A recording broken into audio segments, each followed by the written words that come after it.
Hello and welcome to Holy Culture. Today in our artist spotlight, we have Edify. Edify, how are you doing today? I'm doing great. It's Friday, so it's been a little bit more relaxed of a work day, and yeah, I'm just really happy to be here. Thanks for having me. Yeah, no problem. And it's a 3-day weekend for most of us, so hopefully we have that extra relaxed time on Monday. Um, so the reason why we're here today is because you have a new release. But before we get to talk about that, for the people who don't know who you are, tell us who Edify is and how you came to Christ. Whew, that's a heavy hitting question to start out with, but basically it started in a Christian home. I grew up with a mom and a dad that were already in faith, and typical church kid. I always had a relationship. I felt like with Jesus, it wasn't really um, religious in the aspect of I was separate from the relationship.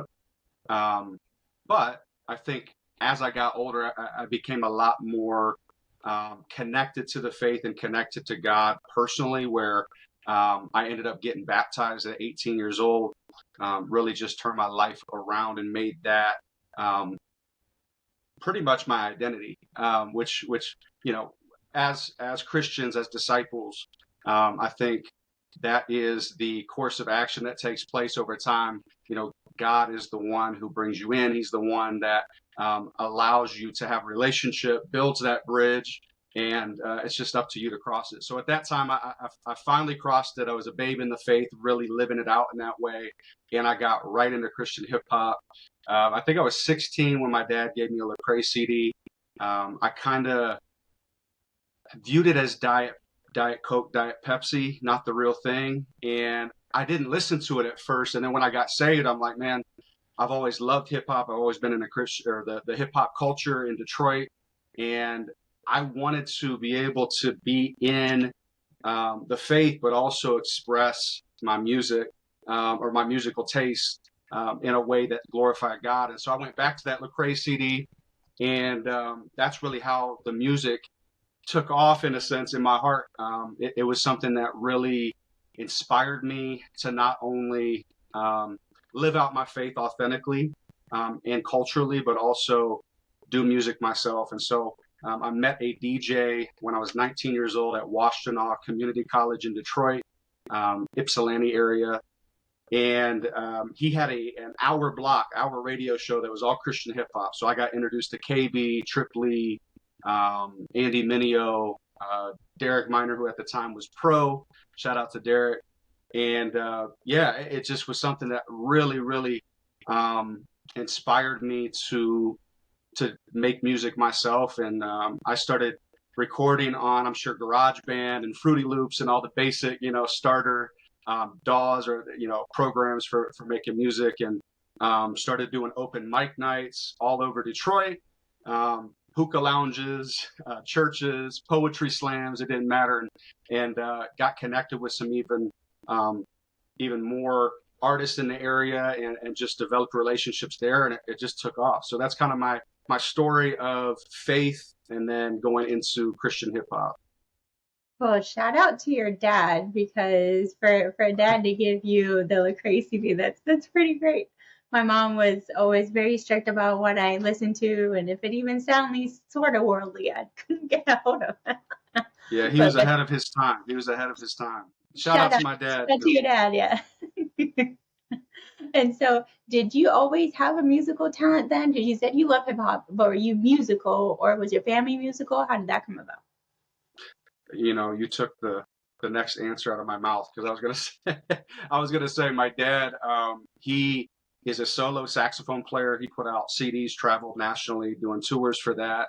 My grandmother on my other side, my mom's side, she can play piano by ear. My sister was in a band. She was a lead singer, and so a lot of musical talent. I'm probably the least talented in my entire family. So I'm just blessed that I have not only the people around me that modeled it, but maybe it's in my genes a little bit.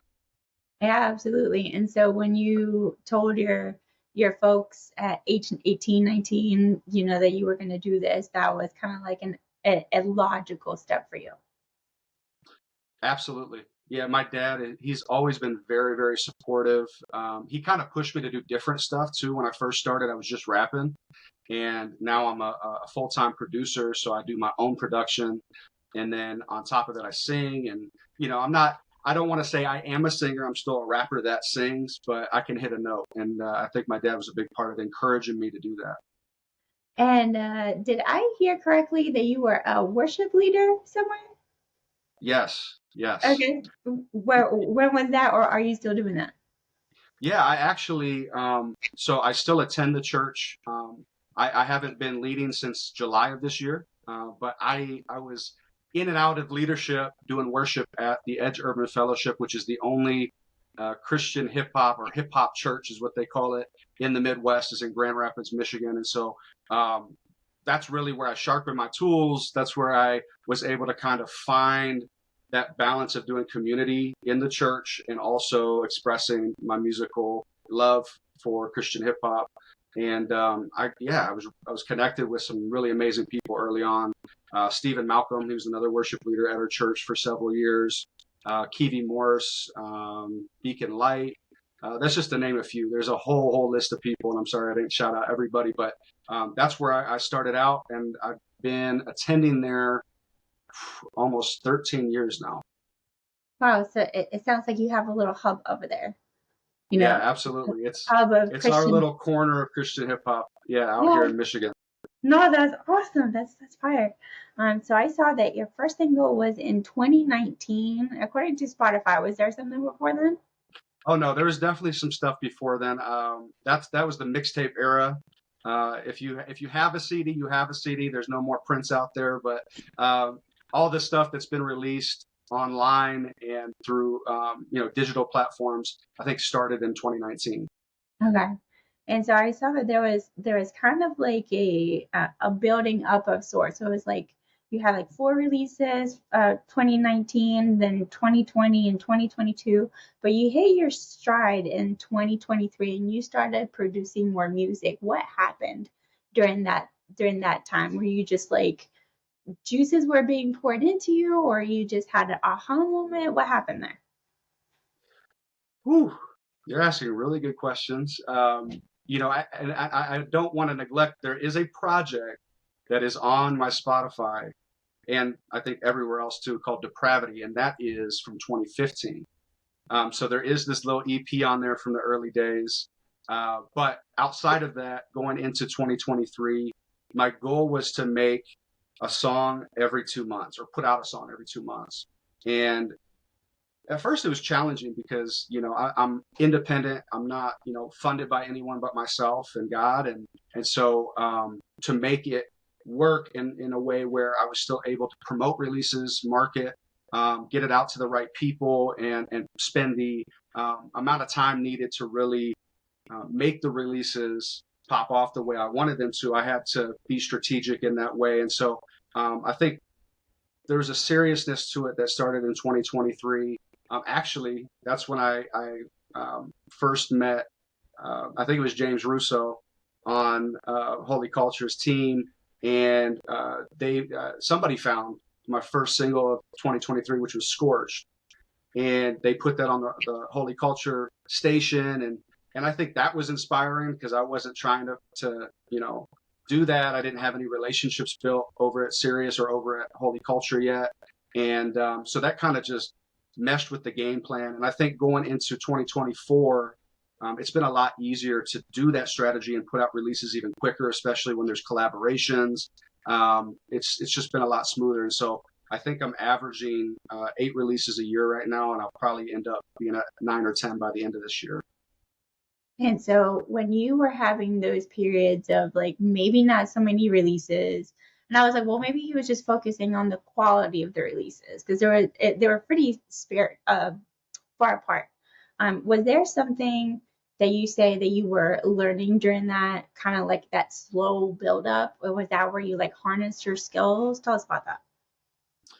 Yeah, I think there was a level of external validation I got with my production. So that was outside of the artistry. I felt like my artistry was sharp enough, but doing my own mixing, mastering, I did a lot of collaborations with making beats as well.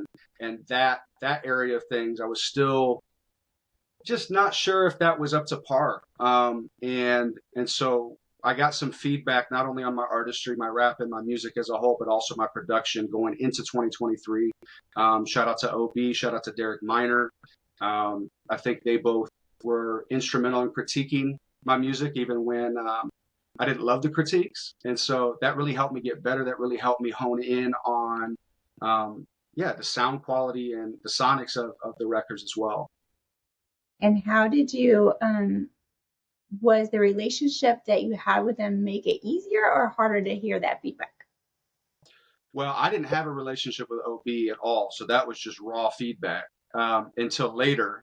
And I feel like Derek was part of that as well, just because they've been connected for such a long time. But Derek and I joined his Discord probably 4, maybe 5 years ago now. It's been a while.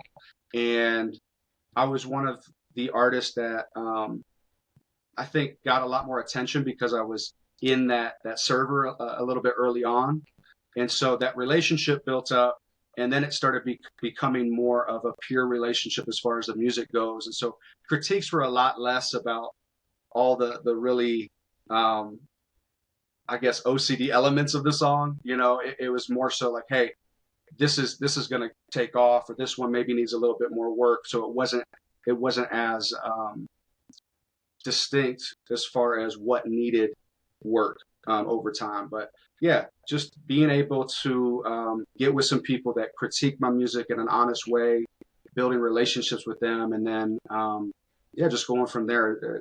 There's a sense of confidence, and I think individuality I was able to utilize over time. Yeah, sure. And well, when you have people like Derek Minor, come on, that's a pretty awesome mentor to have there, even if it wasn't intentional, right? Mm-hmm. That it just kind of came out organically so good for you on that one. So while you were doing all these, this building of skills, how were you able to maintain a balance between sharpening your skills, doing music, and then doing whatever it was that you were doing to support yourself to allow you to do that? Good question. Balance, literally. I think I wasn't good at it at first, but it really starts with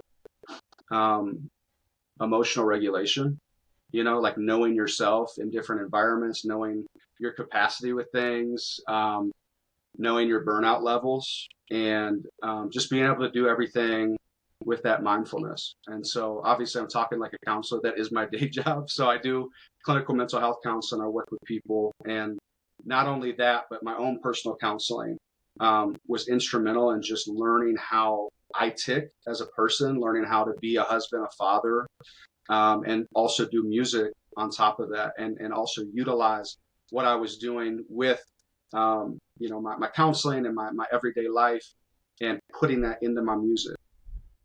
That's awesome. I did not know that about you, but that's really cool. So I think you're like the second or third artist that I know that works in the mental health space. So I think that's really cool. Maybe there's a pattern there somewhere. It's needed. Yeah, it's absolutely needed. Yeah. It's kind of like a link between your musical talents and that area. So you have some pretty amazing collaborations in your discography. We coming with firepower, you can't hold us down. Hold up. We get our news, got on my side and we making it through. Stay on the mission, we living the proof. Choosing the truth and I'm thinking the move. One flame, all I need is one platoon. I am G, you know what's happening. Walking down the street, I'm so fresh, I feel like Dabba Dan. I've been killing sin, cut it out just like a guillotine. Feeling like the son of Sam, put that on the son of man. Yeah, hey, having a cool press start and we gone on them. Hey, street talk. So can you talk about building those relationships and supporting other artists and what that looks like in that hub that you're in right now? I can definitely pick a few off the top of my head, from Miles Minnick, Mike Teasy, Paris Cariz, Derek Minor, Breno. Shout out to Breno too, because he's a pastor only an hour away from where I live. So we haven't even gotten to connect in person, but just knowing we're in proximity, there's been a lot of relationship built online there. But ultimately, some of those relationships happen just online. And then it was really cool because I've done 2 shows now with Miles. He actually came to Grand Rapids, did a show at the Edge, where I've led worship for many years. And then we did Flavor Fest together in 2022, 23. And so got to connect with him backstage, got to connect with Mike Teasy backstage. Also met a lot of other artists like 1K Few, Bizzle, and D1. They were all there at Flavor Fest that year. And so built a lot of relationships. And I just felt like I really clicked with Miles, really clicked with Mike Teasy. And so we made a record. And then Breno hopped on it just because he heard the demo of it. And he just really wanted to lay a verse. And so some of it happened organically. Some of it was a little more strategic, but ultimately it was all through relationship. That's amazing. And I feel like relationship has been really significant for you in building your skill set and kind of getting you to where you are now. So speaking to artists that are maybe struggling or maybe are just starting out, what would be the best advice that you would give them? Number 1, get critiqued. And this is not a plug for Critique Fridays on Rapzilla. It's not a plug for anybody's Discord, but you have to get critiqued. I think that's like jumping into the deep end, right? Everyone's scared to do it, but once you do, you go, man, I'm so glad I did, because now I'm great at swimming. And, you know, for me, I've been critiqued from day one, and that was before we had online critique shows.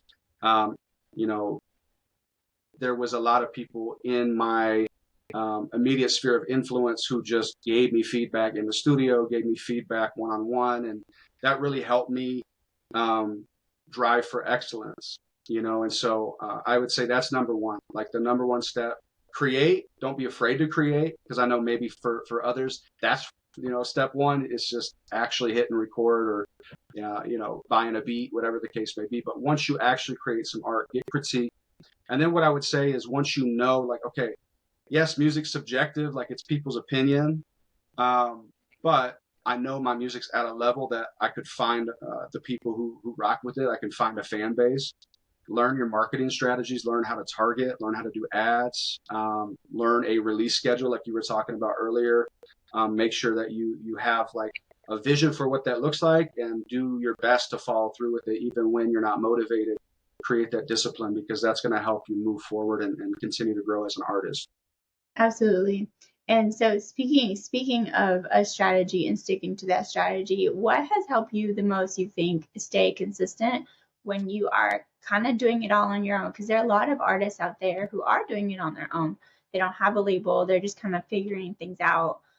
What has helped you the most stay at it? I think, once again, knowing myself, knowing that I love what I do, and I really want to reach people.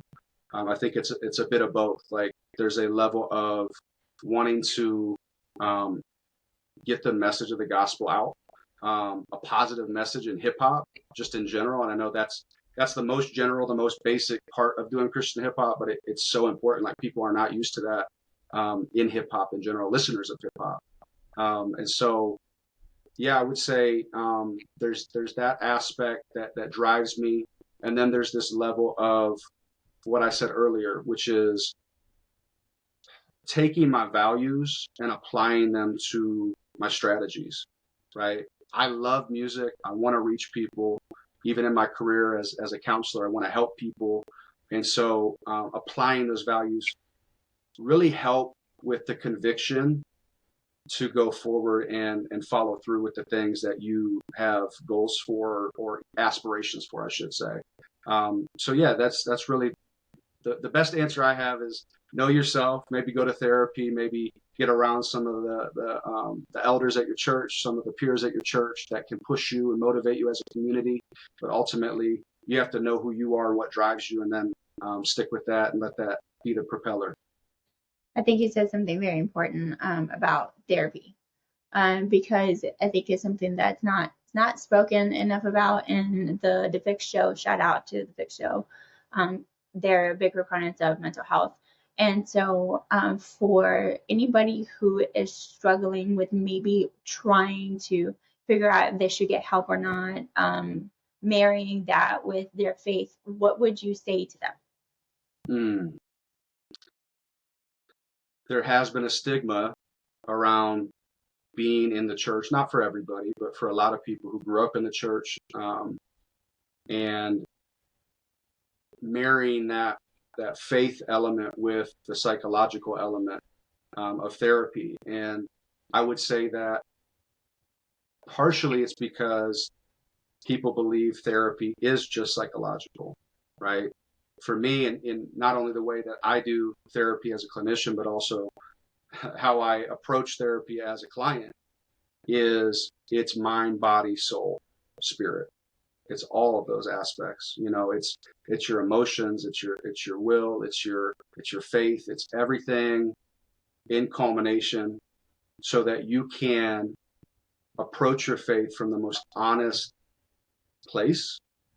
And for many, many years, even as a believer, I really feel like I had a mask on, even with God, where my prayers and even the things that I did in church were really not authentic to me. They were what I thought I had to do or what I had to say.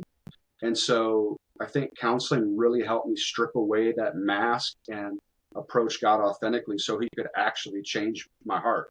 A lot of people are going, man, I'm going to church, I'm doing the things, I'm taking the steps, but nothing's happening. Well, what's in the way potentially? And yes, God can remove those boulders. I think he's a part of that.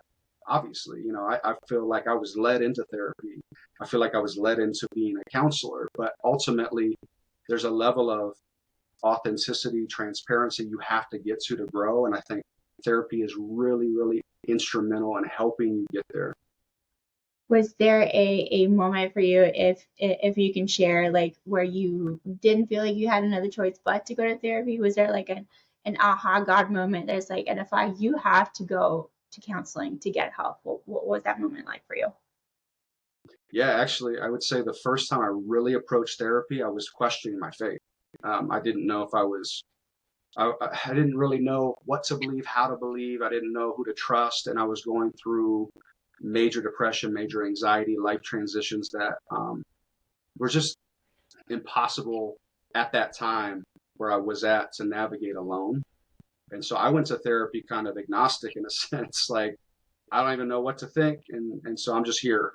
And so, like I said, absolutely a God thing, but it's just amazing to see. I went from borderline suicidal, going to the hospital, every couple months because I thought I was dying or thought I was having a heart attack, and it was stress, it was anxiety, and being able to get the help that I needed to see a little bit clearer so I could navigate my faith again. And I think having my faith as a part of the healing process is so amazing because there's just a level of relationship with God I don't think I ever would have had unless I came into therapy at my lowest point. I was pretty broken at that time, and that's where God came in and really did his work. And so, transparency wise, like I was at a really low place when I went to therapy, and I think that was the best time to go. I don't think I've ever heard it put that way. Like therapy, like in a way of making you more transparent, and that whole ties to faith is amazing and very encouraging, because I feel like a lot of us in the creative spaces feel or have felt, us at lower points, and our mental health is not that great. Even outside the creatives, our world is kind of a mess right now. We're anxious and depressed and stressed and, all the things. And it can be really difficult as a Christian to say, okay, I need help. But people like you who are believers, and like Tiff Life and the girls of Life in Full Effect, then they're there to help us navigate through all those sticky parts. And sometimes we need help. So that's beautiful. Thank you for sharing that. So in the last couple minutes that you have with us, do you have any plans to do music full time, or do you want to stay with the counseling and music too? Well, it's funny. Once again, you must be in the spirit today because you're asking questions I literally thought about today. And I've had this on my mind for quite a while. And when I was younger, it was like, oh, I need a label to pick me up. I need somebody to kind of save me so I can do this full time. And I almost dropped that mentality because I'm like, there's nobody here but me. Like I can't wait on anybody to make moves. I can't wait on anybody to do what God has already co-signed and push forward for me to do. So there's a level of, I think, financial backing that it takes to do it full time, obviously. And I've been blessed to really be in a space where I've made income to support my family. I've been able to do shows all across the country. I've been able to just blessed to do so many things, and some of that equates to monetary success. But I'm not at the place currently where I could be full time with music because of that. And so I love what I do, and I think I would still do that to some degree as a counselor on the side. But I would like music, at least for the immediate future, to be more at the forefront at this point in my life. Well, I hope that you get the chance to do that and that God opens the doors that you need and the collaborations and the backing and all the things to make that come true. So back to where we originally started this conversation, talk about Top Speed. Where it's out now. Tell us where we can Out find now. it. Tell us where we can find your music. Tell us all about you. Go ahead.